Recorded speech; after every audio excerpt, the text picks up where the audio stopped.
Bonjour, bonjour, cher peuple gabonais. Il est 9h15 ici à Blois-Chambord. Nous sommes aujourd'hui le lundi 2 septembre 2024. Je suis votre humble serviteur, Wilfried Okumba Kamitatou Lénine Dandjoko. Ce matin, je dépose mes valises à l'hôtel dans lequel se trouve le président de la transition. Je ne sais pas s'il est à Beijing ou s'il est à Pékin, mais monsieur le président de la transition, quel que soit l'endroit où vous êtes sur cette planète Terre, je vous prie de me recevoir très respectueusement chez vous. Monsieur le président de la transition, je suis plus que déçu. Je suis déçu tout simplement parce que lorsque j'ai suivi l'intervention de votre ministre de la réforme des institutions, lorsque ils se sont prêtés à l'exercice solennel de la remise de la mouture de la Constitution, elle a décliné certains articles qui m'ont paru assez dangereux pour notre vivre ensemble, surtout pour la démocratie. Le premier article qui a attiré mon attention, c'est celui relatif à l'amnistie générale des membres du CETRI. Je dirais d'entrée de jeu que, Monsieur le Président de la Transition, il ne peut pas avoir une amnistie générale pour les membres du CETRI. Parce que aujourd'hui, nous savons très bien que vous avez été le seul à avoir l'idée de pouvoir faire le coup d'État. Et d'ailleurs, comme l'a dit Monsieur Alain-Claude Bilémizé, tout est parti d'une querelle de famille. Et c'est comme ça que vous avez pris la décision de pouvoir déposer le despote Ali Bongo Ondimba, sa femme, les amis de son fils, les amis de son fils et autres et tout. La preuve en est qu'aujourd'hui, nous constatons que c'est beaucoup plus un règlement de compte qu'une œuvre de salubrité publique. Ceci étant, Monsieur le Président de la Transition, voyez-vous, depuis votre prise de pouvoir, vous vous êtes comporté aussi en véritable chef de clan, en tribaliste, avéré. Pourquoi je le dis? Tout simplement parce que, Monsieur le Président de la Transition, lorsque le DGB FIB, Monsieur Aurélien Mitsamingema, a été relevé de ses fonctions, il a été purement et simplement remplacé par son... Vous avez divisé la direction, vous avez enlevé votre frère consanguin qui était à l'UGB pour le ramener dans les méandres du budget. Ça, c'est ce qui n'est pas déjà bien pour une république où il y a une république multilinguistique. Comme si la compétence ne se trouvait que dans votre famille. La deuxième des choses, c'est que je constate, pour le regretter, que là, vous avez enlevé le directeur général de la SCG, qui est un Doumou, qui est un Doumou de Franceville, qui a été remplacé par un membre de la famille de votre épouse. Quand je dis membre de la famille africaine est élargie, ce monsieur serait le beau-frère de Flavien Nzengi Nzondo. Vous voyez jusqu'où vous amenez les Gabonais, dans un tribalisme grégaire.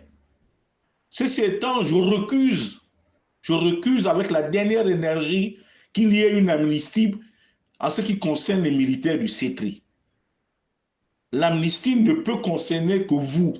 Et c'est pour cela que j'attire l'attention de Papa Zakari Miboto, de Maître Lubin Tuntum, de ceux qui ont pris part à la confection et à la rédaction de cette mouture de la Constitution. Parce que nous sommes aux antipodes. Nous sommes un pays démocratique. La démocratie, la démocratie pluraliste. La preuve en est qu'aujourd'hui, nous avons plus de 100 partis politiques. La deuxième chose qui m'intrigue, c'est que vous êtes capable de dissoudre l'Assemblée nationale. Mais cette Assemblée nationale serait constituée de qui? Puisque aujourd'hui, jusqu'au moment où nous parlons, quels sont les Gabonais qui sont appelés à concourir pour être députés? Parce que le Parlement est une émanation des partis politiques. Les partis politiques peuvent concourir. À partir de ce moment, le parti majoritaire compose le gouvernement et a la primauté de la primature. Or, malheureusement, avec la constitution que vous mettez à la disposition des Gabonais, nous constatons que désormais, il y a un super président qui peut, du jour au lendemain, ne nommer que ses parents de Ngouoni, comme c'est le cas aujourd'hui. Déjà, le simple fait que vous n'êtes même pas encore protégé par la loi.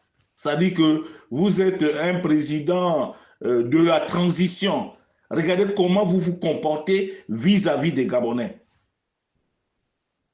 Aujourd'hui, Ngouoni a au moins 14 directeurs généraux au détriment des autres Gabonais. C'est-à-dire que dans votre esprit, il n'y a que Ngouoni et Bissok qui existent. Il n'y a que les Bateke de Ngouoni et les Fang qui existent. Mais comment peut-on accepter une telle mouture qui nous envoie tout droit à la mort, à la clochardisation généralisée, Monsieur le Président de la Transition? C'est pour cela que, très respectueusement, je sollicite des honorables députés de la transition qu'ils fassent des amendements. Ce n'est pas possible. Nous ne pouvons pas l'accepter. Nous ne pouvons pas donner, soit vous franchissez le Rubicon en faisant de Oligui Nguema le roi du Gabon. Ça aurait été plus simple. Mais vouloir accorder une amnistie à des militaires, il s'agit de quels militaires? Où est la liste? Où est la liste des militaires qui doivent bénéficier de l'amnistie? Si ce sont vos amis du CETRI, quels sont ces moyens que l'État gabonais devrait encore consentir pour ces gens-là lorsque nous savons que vous avez remis à chacun de chef de corps pas moins d'1 milliard de francs CFA pour se mouvoir? Monsieur le Président de la Transition, nous refusons avec la dernière énergie d'être des têtes de Turcs d'une constitution taillée sur mesure. C'est pour cela qu'il revient au peuple souverain que nous sommes de rejeter en bloc cette constitution parce qu'elle ne reflète pas notre vivre ensemble. Le dernier conseil des ministres, j'ai vu votre soeur, votre cousine, remplacer votre aîné à l'UGB. Monsieur le Président de la Transition, on va où? C'est quel pays ça? On va où? Oui, hier, nous étions dans le carcan des étrangers. Mais nous ne sommes pas descendus aussi bas, Monsieur le Président de la Transition. À mes yeux, vous n'êtes pas juste envers les Gabonais. Et en plus de ça, vous demandez une amnistie. Aujourd'hui, nous constatons que les militaires posent beaucoup d'actes. Ils tuent, ils pillent, ils volent. Donc tout ça là doit passer comme une lettre à la poste. Nous n'avons pas le droit de les poursuivre parce qu'ils auront bénéficié d'une amnistie. Ça, nous refusons. Rien que par rapport à cette disposition, nous rejetterons ce texte. Parce qu'il ne retient pas, il ne cadre pas plutôt avec nos aspirations. Les aspirations du peuple gabonais. Nous refusons et nous recusons ce texte. Nous recusons aussi les auteurs de cette félonie à ciel ouvert, que sont Zacharie Miboto, Maître Lubin, tous ceux qui ont participé à la rédaction de ce que je peux qualifier aujourd'hui de torchon, parce que c'est de la pure méchanceté. C'est de la pure méchanceté. Ma déception est d'autant plus forte que je ne pouvais pas penser que papa Zacharie pouvait se mettre avec les ennemis de la République pour pouvoir pondre une telle infamie, une telle humiliation généralisée pour les Gabonais. Mon même ressentiment va à l'endroit de Maître Lubin Tuntum, que je connais personnellement, un homme épris de justice, qui malheureusement se fourvoie à la face du monde. Donc, peuple gabonais, il vous revient à vous, très respectueusement, de rejeter. Parce que si nous acceptons cette constitution, si nous donnons le oui à Oligui Nguema et à ses hommes, nous sommes tous morts. Nous sommes tous morts parce que Oligui Nguema pensera que, étant un super président, les autres ethnies du Gabon n'existeront plus. Allez-y voir à Ngoni, comment Ngoni, il y a au moins plus d'une soixantaine de pelleteuses et de gros engins pour la réhabilitation de cette ville. Combien y a-t-il à Rungasa? Combien d'engins y a-t-il à Kespougou? Combien d'engins y a-t-il à Makatamangoï? Combien d'engins y a-t-il à Ndjogo? Combien d'engins y a-t-il à Moy? Combien d'engins y a-t-il à Okumbi? Combien d'engins y a-t-il à Bolosoville? Combien d'engins y a-t-il à Com? Combien d'engins y a-t-il à Matamatiengi? Rien, rien du tout. Alors, cher peuple gabonais, je dis, organisons-nous, mettons-nous en ordre de bataille pour ne pas accepter, rejeter en bloc cette constitution. Et puis, la corruption aussi est un acte de trahison vis-à-vis du peuple gabonais.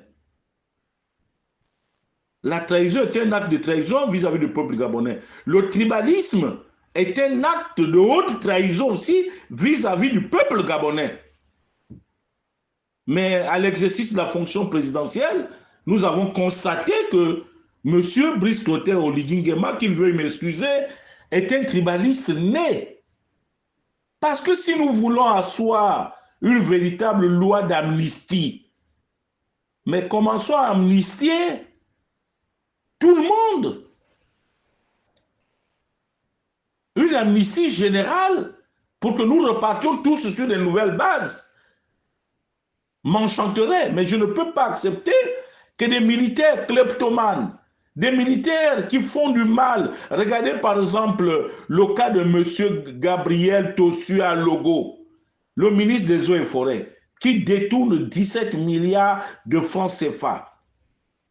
Nous devons accorder à ce monsieur une amnistie parce qu'il aurait été mêlé à un coup d'État dont il n'a même pas participé en réalité dans la conception et la construction de ce coup d'État.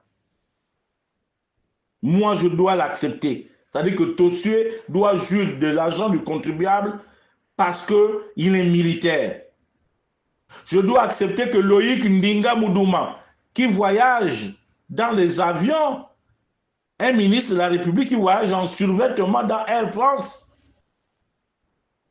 Nous sommes dans quel état, Seigneur Jésus? Et ce monsieur a tribalisé tout un ministère. Nous devons lui accorder une amnistie.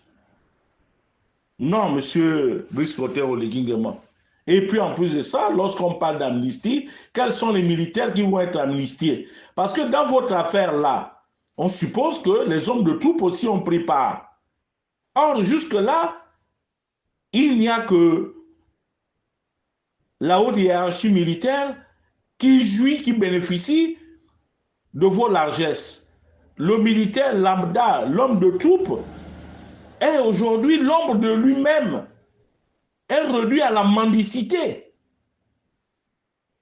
Et ce que vous trouvez, c'est que nous devons leur accorder le bénéfice du doute, une amnistie qui ne profitera même pas aux Gabonais lambda, même pas aux hommes de troupe.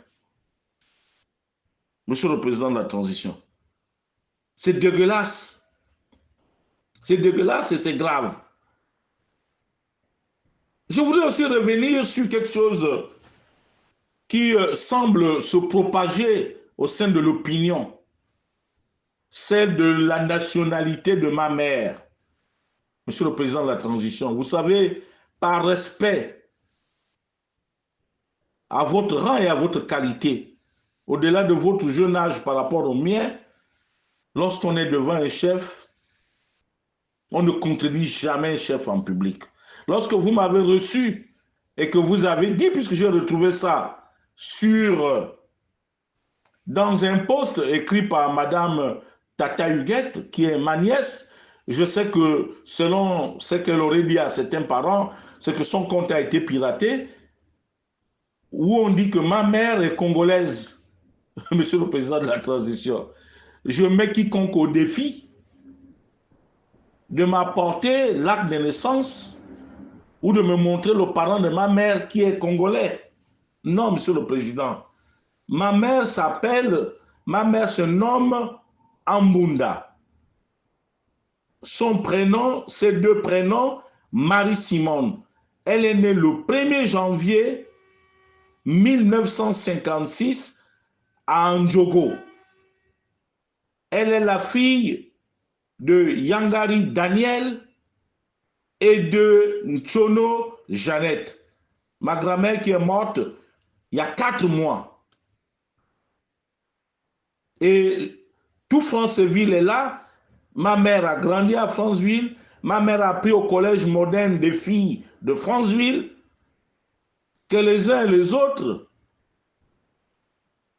me montrent où ma mère est congolaise. Monsieur le Président de la Transition, mes deux parents sont des Gabonais. Donc, ce jour-là, en audience, si j'ai accepté, c'est tout simplement parce que je me suis dit que vous avez une nouvelle fois été induit en erreur, mais il ne me revenait pas à moi de vous contrarier devant les membres de votre cabinet et autres et tout. J'attendais le moment opportun pour vous apporter l'acte de naissance de ma mère, pour vous dire que voilà, ma mère n'a jamais été une Congolaise. Retirez ça, ça peut arriver que l'on puisse vous tromper. Mais j'ai comme l'impression que ça semble prendre de l'ampleur. Ma maman est à Libreville, elle habite chez moi à Angondje. Allez-y interroger ma mère. Il y a des gens qui ont appris avec ma mère, il y a des gens qui connaissent ma mère. Ils vont vous dire que ce n'est qu'un pur mensonge, Monsieur le Président de la Transition. Quant à ceux-là qui utilisent les profils des gens pour écrire, ça c'est leur affaire. Pour revenir à la situation de la femme de feu le président Léon Mba, je dis, Monsieur le Président, l'acte de mariage en ma possession est un faux. Le commun de Gabonais sait que le président Léon Mba est né en 1902. Le 2 février 1902, pardon. Mais dans l'acte de naissance présenté par Mme Moret Catherine, le président Léon Mba serait né une deuxième fois en 1909. Plus grave, dans le livret de mariage en possession de Mme Moret, il n'y a pas de témoin. Or, la consécration d'un mariage ne peut se faire sans la présence des témoins, des 4 témoins.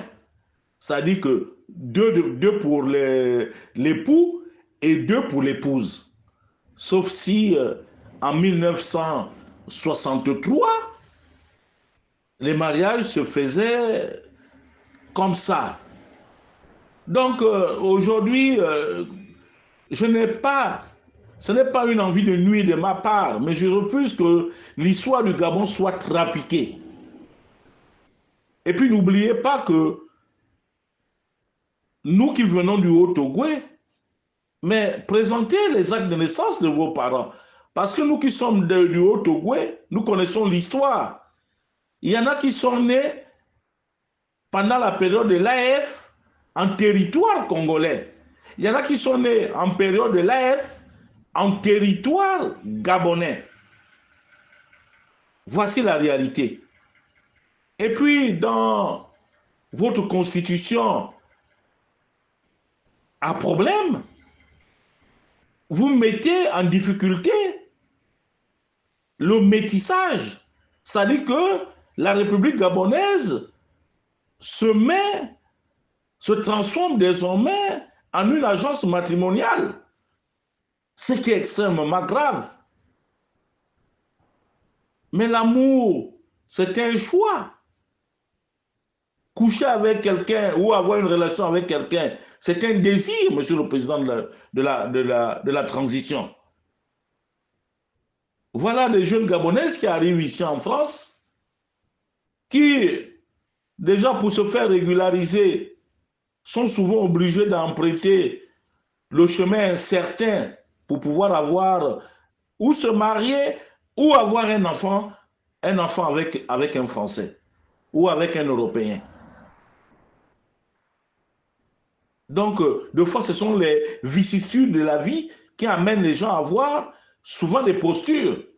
Alors voilà, nous, depuis la nuit des temps, les Mienais qui nous ont reçus à Libreville, sur la côte de Libreville, ils sont pour la plupart des métis.